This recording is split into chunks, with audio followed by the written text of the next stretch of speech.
몇 년 전인가요? 제가 한번 이 명절 때 임진각을 한번 가보려고 했는데요. 갈 수가 없습니다. 길이 엄청 막혀서요. 그만큼 또 가보고 싶어도 갈 수 없는 고향이 있는 분들이 그만큼 많다는 것을 느끼면서 참 그래도 내가 이렇게 가족들이 모일 수 있고 함께 나눌 수 있는 가족들이 있다는 게 참 행복이구나, 기쁨이고 소망이다라는 것을 깨달았습니다. 그만큼 여러분들 우리가 다른 사람들 또 여러 사람들과 비교하는 우리들이 있지만 특별히 내가 누리고 있는 복이 있어요. 내가 가지고 있는 은혜가 있고요. 이것을 오늘 우리들이 기억하자는 거죠. 그래서 우리가 장소에 대한 말씀을 2주 연속 나누었습니다. 창세기 1장을 통해서 에덴 동산에 대해서 나눴고 또한 창세기 28장을 통해서 베델에 대해서 야곱에 대한 말씀을 나누었습니다. 오늘은 그 말씀을 잠시 내려놓고요. 명절을 앞두고 우리가 정말 명절을 어떻게 보내야 되고 정말 하나님께서 우리에게 주신 설 명절을 어떻게 보내는 게 하나님이 기뻐하는 명절인가, 이것을 나누고자 오늘 창세기 1장 31절 말씀을 함께 읽었습니다. 오늘 여러분 가운데 이런 생각을 해보았습니다. 우리가 복에 대한 것을 너무 좋아하죠, 우리 한국 사람들. 그렇다면 도대체 복이 무엇일까? 우리가 복을 받고 싶어 하고요, 복 싫어하는 사람 누가 있겠습니까? 그래서 우리가 세배할 때도 새해 복 많이 받으세요 라고 인사하고, 또 누군가에게도 인사할 때 복 많이 받으세요 라고 인사하면요 다 좋아하죠. 그렇다면 이 진정한 복이 무엇일까? 이 복을 많이 받으라고 하는데 이 무엇을 많이 받으라고 하는 걸까요? 건강입니까? 아니면 재물이라고 생각하십니까? 아니면 자녀들이 잘 되는 그런 형통이라고 생각하십니까? 아니면 마음이 힘들고 어려운 가운데 있는 평안을 누리고 싶으십니까? 우리는 복을 많이 말하지만 정작 복이 무엇인지 깊이 생각하지 않고 그냥 스쳐 지나갈 때가 많이 있습니다. 그래서 오늘은 우리가 본질적인 부분을 접근하고자 합니다. 하나님께서 우리 사람들에게 복 있는 인생 되기를 원하고 복받은 인생 되기를 원하는데, 그렇다면 하나님께서 말하는 복이 무엇일까? 특별히 창세기를 통해서 태초에 아담과 하와를 만드시면서 우리에게 주시는 참된 복이 있는데 그 의미를 태초의 복이라고 말씀드리면서 이것을 나누고자 합니다. 여러분, 하나님께서 처음 천지 만물, 온 우주 만물을 창조하시면서 우리에게 주신 복이 무엇이었는지 오늘 이 창세기 말씀을 통해서 우리가 한번 말씀을 묵상하고자 합니다. 여러분, 하나님께서요 오늘 우리들에게 원하시는 것이 무엇일까요? 하나님께서 오늘 우리들을 이 땅에 보내신 목적이 무엇일까요?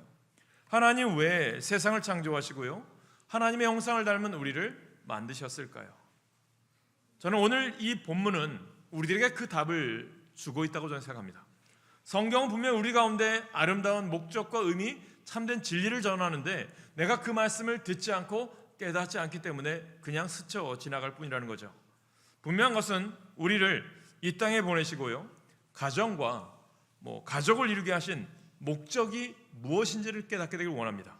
또한 내가 이 땅에 하나님께서 보내신 참된 삶의 의미를 저는 깨달았으면 좋겠어요. 저는 오스왈드 챔버스가 2차 세계대전에 참전하여 안타깝게 아프리카에서 전쟁을 치르다가 일찍 목숨을 잃었지만 그가 쓴 여러 일기책을 모아서 그의 아내가 쓴 책이 바로 원저자는 오스왈드 챔버스죠. 그 아내가 모아서 책을 편찬한 게 주님은 나의 최고봉이죠. 그 책의 내용의 가장 핵심적인 내용이 최고의 하나님께 나의 최선을 드립니다라는 내용이에요. 그의 인생이요 젊은 나이에 안타깝게 전쟁에서 목숨을 잃었지만 그의 삶의 발자취를 남기고 싶어서 그 아내가 기록한 거죠. 그렇다면 오스왈드 챔버스가 우리들에게 전해주고 싶은 메시지가 뭘까요? 짧은 인생, 정말 힘들게 살아왔던 짧은 인생이고 전쟁에서 죽었기 때문에 불행한 것을 이야기하고 싶었을까요? 아니죠. 그는 그의 일기에서 전쟁에서도 죽어가면서까지도 그는 그의 일기에서 내가 이 땅에 하나님 보내신 목적을 이루기 위해 살았고 내가 지금 목숨을 잃지만 하나님께서 부르신 삶을 살았기에 나는 복된 존재입니다 라는 것을 증거해주고 있다는 거죠. 저는 오늘 여러분들의 삶이 어떤 삶을 살기 원하십니까? 물질을 많이 벌어서 또한 명예를 많이 얻어서 살고 싶으십니까? 아니죠. 참된 목적을 이루기 위해서는요 하나님이 나를 이 땅에 보내신 의미를 깨닫고 그 의미에 따라 쓰임받는 인생이 저는 복된 인생이라고 저는 생각합니다. 저는 그 복을 누리기 위해서요 오늘 창세기를 통해서 하나님이 우리에게 원하시는 것을 접근해 보셨으면 좋겠어요. 여러분, 창세기 1장은요 6일 동안 온 우주 만물을 창조하신 창조의 이야기를 우리에게 들려줍니다. 그리고 이런 창조의 이야기에서 우리가 제일 먼저 주목할 점은 뭐냐면 원어 뜻이죠. 창조라는 뜻이에요.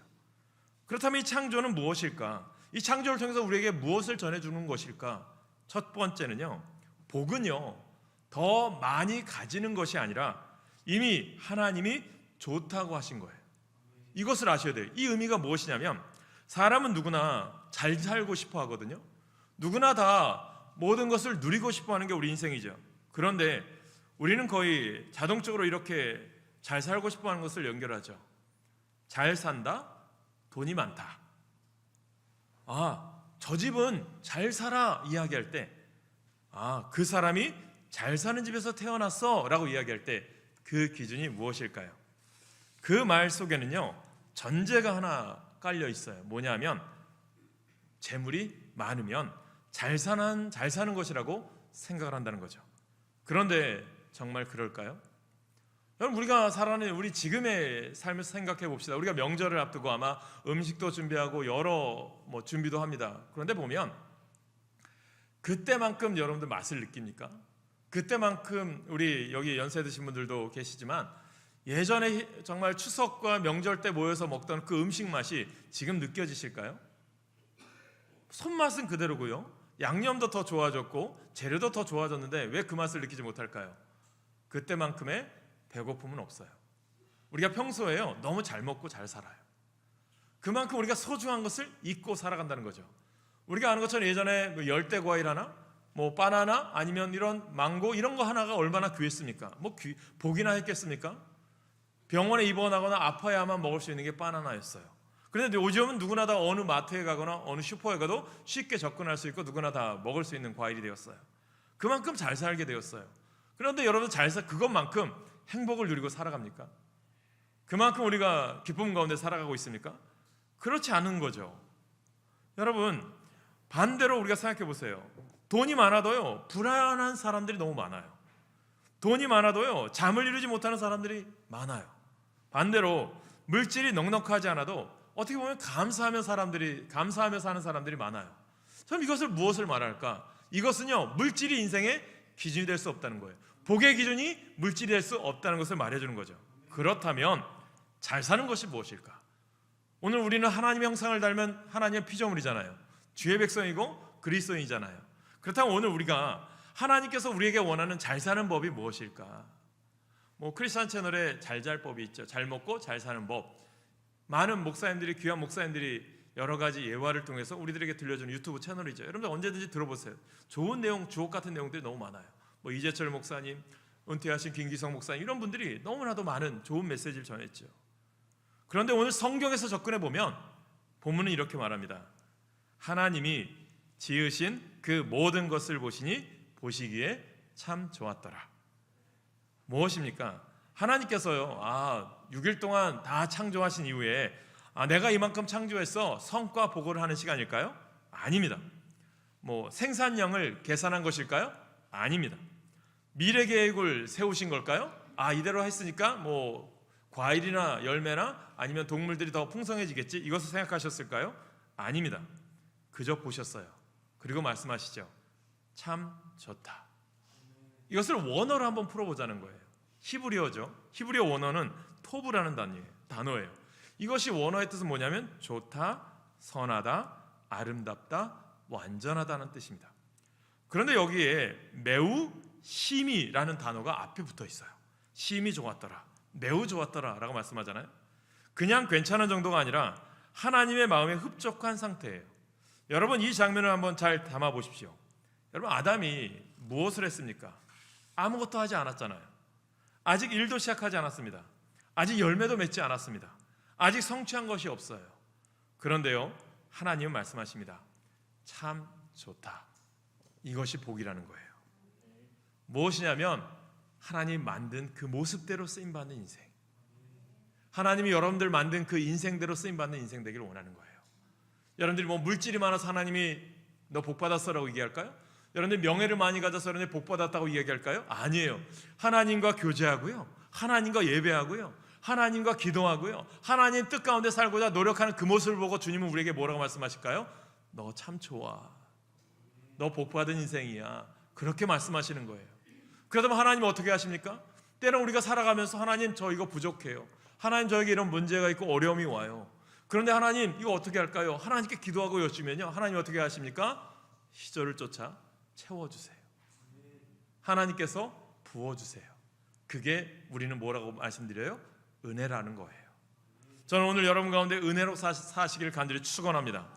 복은 내가 무언가를 이루어서 받는 보상이 아니에요. 내가 자판기에 500원 넣어서 500원짜리 뚝딱 떨어진 음료수가 이 값어치라는 이것이 복이 아니라는 거예요. 복은 오늘 나 있는 그 자체로 복이 있다라고 말씀하시는 거예요. 오늘 예배의 자리에 하나님 앞에 나온 여러분들의 복이 있다라고 말씀하시는 거예요. 복은 하나님이 나를 존재 자체로 기뻐하시는 것임을 믿으시기를 간절히 축원합니다. 우리가 이솝 우화에 대한 이야기를 드리면 개미와 배짱이 이야기 아시죠?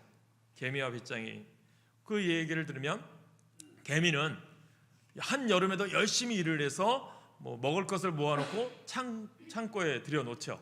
배짱이는 매일 연주하면서 놀다가 추운 겨울을 맞이해요. 아무것도 준비하지 못하다가. 그러다가 배짱이가 나중에 개미한테 와서 나의 먹을 것 좀 달라고 하는 그런 이야기. 이 이솝 우화가 주는 교훈이 무엇일까요? 오늘의 고난이 내일의 희망입니다 라고 하는 메시지를 우리에게 들려주는 거죠. 그렇다면 우리에게 이것을 이야기하고자 여러분들에게 예화를 드린 게 아니라, 두 번째는요, 복은요 미래를 쟁취하는 것이 아니라 하나님 안에서 쉬는 것이라는 것입니다. 안식이라는 거예요. 우리는 개미처럼 살아왔어요. 60년대 70년대 새마을운동 잘 살아보세. 우리 아이들 초가집 기억이나 하겠습니까? 화장실 옥에 있어서 지금은 우리가 아는 좌변기지만 예전에 퍼세식 화장실 누가 기억하시겠습니까? 그런 사회 속에 우리가 살아갔어요. 그게 오래된 것 같습니까? 해봐야 40-50년 전 이야기죠. 우리가 더 나은 내일을 위해서 우리 어르신들이 고생하며 힘들게 새마을운동도 했고요, 월남전에 참전도 했고요, 파독 광부, 파독 간호사로 나갔던 분들이 계시죠. 그런 희생들이 오늘을 우리가 이렇게 누리고 있는 거죠. 우리가 대한민국이 그렇게 살아왔어요. 보릿고개를 넘으며 전쟁의 폐허를 딛고 잘 살아보세요 외치며 살아왔습니다. 놀라운 발전을 우리가 이루었죠. 군사적으로는 탑10 안에 들어가고요, 경제적으로도 거의 탑10 안에 들어가는 나라가 되었습니다. 그런데 동시에 안타깝게 무엇을 우리가 또 1위로 달린 줄 아십니까? OECD 국가에서 자살률 1위, 우울증 약 복용률 세계 1위, 아픈 기록도 우리가 가지고 있습니다. 왜 이렇게 되었을까요? 잘 살기 위해서 그렇게 열심히 땀 흘려서 달려왔는데 정작요 우리의 마음은 쉼이 없이 달려온 거예요. 마음은 쉬지 못했기 때문은 아닐까요? 여러분, 창세기를 한번 우리에게 잘 보십시오. 사람은 6째 날에 창조되었습니다. 그리고 그 다음 날은 7째 날입니다. 하나님은 쉬셨습니다. 그리고 그날을 복되게 하셨습니다. 이유가 뭘까요? 거룩하게 하셨고요, 여기에 중요한 사실을 우리에게 주시는 거예요. 아담이 창조되고 맞이한 첫날은 노동의 날이 아니라요, 안식의 날이에요. 예배의 날이에요. 하나님이 함께하는 날이에요. 사람은 이 의미가 뭘까요? 여러분, 이거 정확히 깨달으셔야 돼요. 열심히 6일 동안 일해서 쉬는 게 아니라 하나님 앞에 먼저 하나님 앞에 예배하고 하나님 앞에 안식일을 지킨 이후에 믿음의 삶을 살아가는 그들을 통해서 하나님 복 주시는 줄 믿으시길 간절히 축원합니다. 그래서 이 의미는요, 사람이 오늘 우리들이 일에서 복을 얻는 존재가 아니라 하나님 안에서요, 믿음 안에서 먼저 쉬는 존재로 창조받은 거예요. 쉬는 게 뭐예요? 하나님 앞에 내가 아무것도 하지 않고 내 멋대로 내 마음대로 즐기는 쉼을 얘기하는 게 아니라 하나님과 교제하는 예배자로 살아가는 게 참된 안식이고 참된 삶의 모습이라는 거예요. 그래서 여러분, 쉰다는 것은 포기가 아니라, 무책임이 아니라 쉰다는 것은 믿음이라고 말씀드리고 싶어요. 하나님의 말씀 듣고 이 말씀대로 살고자 하는 믿음인 거예요. 저는 여러분들이 참된 안식과 참된 기쁨 가운데 복을 누리며 살기 원하십니까? 하나님 말씀을 믿고 그 말씀대로 살아갈 때 여러분들에게 참된 복이 임할 줄 믿으시길 간절히 축원합니다. 그래서 일이 없어서 쉬는 것이 아니라 일이 있어도 하나님, 하나님이 나의 인생의 주인이시잖아요. 하나님이 나의 주권자이심을 믿고 내려놓는 거예요. 내가 주인 삼은 내 모든 거 내려놓는 거예요.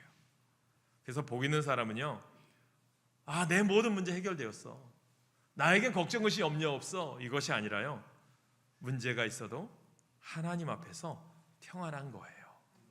우리 교회도 보면 여러 가지 어려운 문제들이 있어요. 우리 성도들 가운데도 가정, 또 직장, 또 사업장에 어려운 문제들이 있습니다. 예전에 시카고에서 화재로 인해서 힘들게 어렵게 했던 호레시오 스페포드가 지은 찬송시가 있죠. 내 영혼 평안해. 그의 인생이 평안합니까? 화재로 모든 것 다 잃었습니다. 은혜를 받으려고 자녀들을 먼저 영국으로 보냈어요. 그런데 안타깝게 아내만 살아남고 자녀는 대서양 아래 배가 침몰함으로 죽었습니다. 그의 인생이 얼마나 처절했습니까? 아내를 만나러 배를 타고 가는 중에 선장이 이곳이 당신의 자녀들이 잠드는 곳입니다라고 이야기했을 때 그는 얼마나 가슴이 찢어졌겠습니까?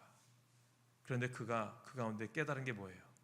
내 평생에 가는 길 순탄하여 내 영혼 평안해. 누가 있기에? 주님이 함께하기에. 하나님이 자녀들을 먼저 데려가셨지만 이것이 우리 인생의 끝이 아니라 우리도 언젠가 하나님 부르시면 다시 만날 소망이 있기 때문이죠. 여러분 그런 생각 해보셨나요? 어제 뉴스를 보니까 제가 군생활 병장 마지막 하계훈련을 갔습니다. 김포 끝에 가서 훈련을 받는데 사건 뉴스가 터졌어요. 삼풍백화점이 무너졌어요. 어제 뉴스를 보니까 저 상암동에 있는 예전에 난지도죠. 쓰레기 쌓았던 곳이 지금은 노을공원이 되었어요. 그곳에 이 삼풍백화점이 무너지고 512명 정도가 목숨을 잃었는데 유품이나 아무것도 찾지 못한 사람들이 36명이나 된다고 하더라고요. 그 모든 삼풍백화점의 잔해들을 난지도에다 다 버린 거예요. 그러니 그 가족들은 얼마나 사무치겠습니까? 그런데 감사하게도 세월이 벌써 1995년이니까요 30년 정도 된 거죠. 그때 그 부모들이 이 지역에 이 난지도에 공원이 생겼으니까 여기에 찾지 못한 그 유품을 찾지 못한 가족들이 추모비라도 세우게 해주십시오 하다가 아마 지금 세우려고 하더라고요. 그들 가슴에 얼마나 가슴이 찢어지겠습니까? 오늘 우리들도 보면 저도 많은 사건 사고들을 보았어요. 세월호 사건도 직접 경험했고요, 보았고 여러 사건 사고들이 있는데 우리들이 그 상황 가운데 우리가 그것에 집착하면 힘들고 어렵죠. 그런데 우리가 살아갈 수 있는 것이 죽음이라고 하는 것, 때로는 우리가 살아가는 삶이 인생이 여기서가 끝이 아니라 하나님 나라에 소망이 있다는 거죠. 오늘 우리가 깨닫는 것이 무엇일까요? 우리 일상도 저는 마찬가지라고 생각합니다. 믿음의 사람들은 내가 뭔가 가지려고 하고요, 내가 뭔가 힘을 가지려고 하는 그런 파워를 가지려고 하는 것이 아니라 하나님 안에서 힘을 빼고 사는 사람들이에요. 운동하는 사람들을 보면 항상 가르치는 코치가 항상 이런 말을 해요. 너 힘 빼.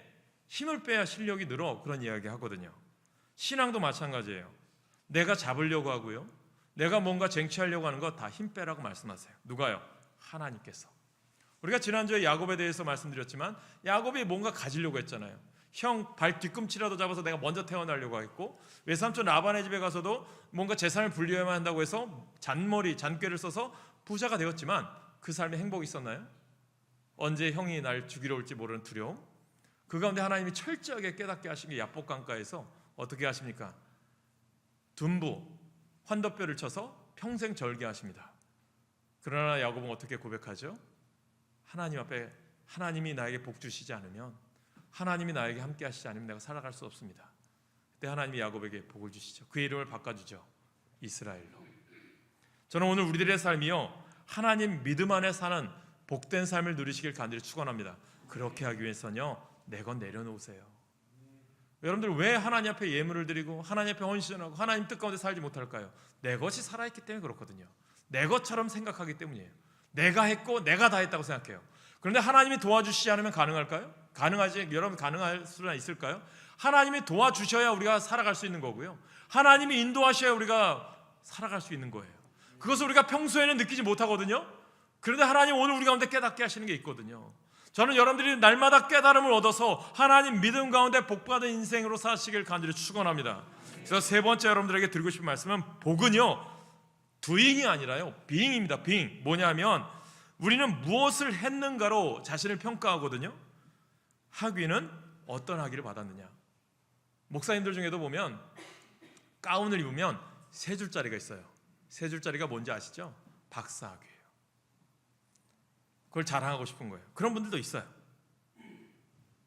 전에 제가 사역했던 안산에 있던 목사님이 목회학 박사인데 이분이 은퇴를 앞두고 가운을 막 주시는 거예요. 그런데 가운에 이분이 세 줄짜리 가운인 거예요. 그래서 뭐 저도 안 받았지만 어떤 목사님 받으면서 이거 입으시면 여러분들 뭐 엘리야가 엘리사에게 준 그런 능력 받지 않냐 뭐 이런 식으로 농담하면서 목사들끼리 어떤 목사님이 가져갔지만 세 줄짜리가 있는 게 참 어느 때는 이게 자랑스러워 보일 수 있는데 저는 그게 아무것도 아니라고 생각해요. 저는 석사까지 했지만 하나님의 박사학위 공부하려고 했는데 하나님이 계속 스탑시키셨어요. 상황이 안 되게 만들더라고요. 입학 허가 받고 학교 갈 준비 다 했는데 상황들이 그런 상황이 안 되게 하셨어요. 목회 임지를 바꾸게 하시거나 아니면 잠시 학교가 휴학을 하거나 이런 내용들이 있었어요. 근데 하나님께서 교만하지 말라고 하시는구나. 이것도 힘 빼는 일이겠죠. 여러분 믿음은 무엇일까요? 복이란 무엇일까요? 박사학위 받아서요? 내 재물이 많아서요? 직업이 뭐 좋은 직장에 다녀서요? 연봉이 몇 억 되어서요? 자녀가 뭐 잘 되어서요? 그게 복일까요? 그러나 성경은 다르게 물어요. 너는 어디에 서 있느냐? 여러분 시편 1편은 우리에게 이런 말씀 전해주죠. 우리 같이 읽을까요? 시편 1편 1절입니다. 시편 1편 1절 우리 잘 아는 말씀이죠. 시작. 복 있는 사람은 악인들의 꾀를 따르지 아니하며 죄인들의 길에 서지 아니하며 오만한 자들의 자리에 앉지 아니하고. 아멘. 이 말은 복 있는 사람은 이라고 시작하잖아요. 무엇을 많이 이룬 사람이 아니라 악인의 꾀를 따르지 않고요, 죄인의 길에 서지 않고요, 오만한 자의 자리에 앉지 않는 사람, 그리고 여호와의 율법을 즐거워하는 사람입니다 라고 성경은 말해요. 복은요 성과가 아니라 관계성이거든요. 복은 소유가 아니라 위치입니다. 복은 업적이 아니라 하나님 안에 있음입니다. 주님이 내 인생의 주인 되는 인생, 주재권이에요. 마태복음 11장 28절에도 말씀합니다. 예수님 우리에게 말씀하신 거죠. 같이 읽습니다. 시작. 수고하고 무거운 짐진 자들아 다 내게로 오라. 내가 너희를 쉬게 하리라. 아멘. 세상은요 말합니다. 더 노력해라, 더 증명해라, 더 이루리라. 예수님 말씀하십니다. 뭐라고 말씀하세요? 내게로 오라. 이것이 복인 것입니다. 저는 오늘 여러분들이 예배 자리에 나온 여러분들이 복받은 인생임을 믿습니다. 사랑하는 여러분, 우리는 여러분들 무언가 이루어서 복 있는 사람이라고 생각하십니까? 아니잖아요. 하나님이 우리를 보시고 참 좋다고 하셨기 때문에 이미 우리는 복 있는 사람입니다. 더 많이 가지면 복이 오는 것이 아닙니다. 더 많이 성취하면 행복해지는 것도 아닙니다. 하나님 안에서 쉬는 사람이 진짜 복 있는 사람입니다. 저는 이 시대에 보면 그런 복 있는 사람을 많이 보아요. 여러분 힘을 주고 살면 힘만 들거든요. 하나님이 중심이 되면 우리는 힘을 뺄 수 있습니다. 이미 우리는 하나님 보시기에 참 좋은 사람들인 거예요. 우리 옆분들과 인사할까요? 우리 참 좋은 사람이십니다. 인사합시다. 참 좋은 사람이십니다. 이 사실을 믿고요, 그 사랑 안에서 쉬셨으면 좋겠어요. 그 쉼이 복입니다. 그래서 저는 명절 여러분들이 어느 곳에 있든지 그리스도인의 향기를 나타내시기를 간절히 축복합니다. 우리가 이 시간 결단 찬양합니다. 사랑하는 여러분, 우리가 그동안 복을 쟁취하려고 힘주며 살아오지 않으셨습니까? 이미 하나님께서는요 우리 가운데 우리에게요 참 좋다라고 말씀하셨는데 우리는 여전히 증명하려고 애쓰면서 살고 있는 것은 아닌가요?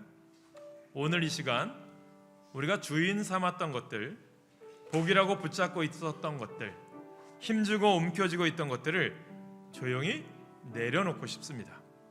하나님 안에서 쉬고 싶습니다. 이 시간 고백으로 우리 찬양합시다.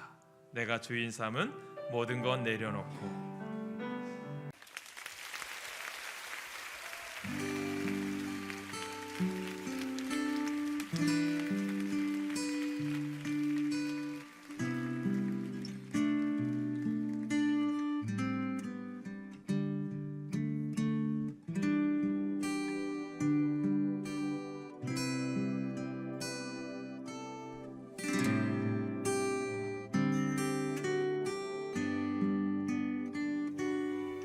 내가 주인 삼은 모든 것 내려놓고 내 주 되신 주 앞에 나가 내가 사랑했던 모든 것 내려놓고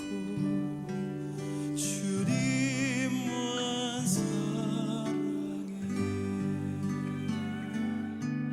내가 주인 삼은 모든 것 내려놓고 내 주 대신 주 앞에 나가 내가 사랑했던 모든 것 내려놓고 주님만 사랑해.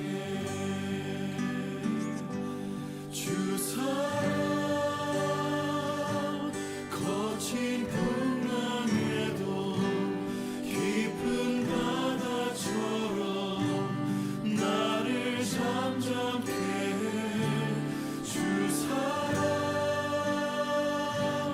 내 영혼의 반석 그 사랑 위에 서리.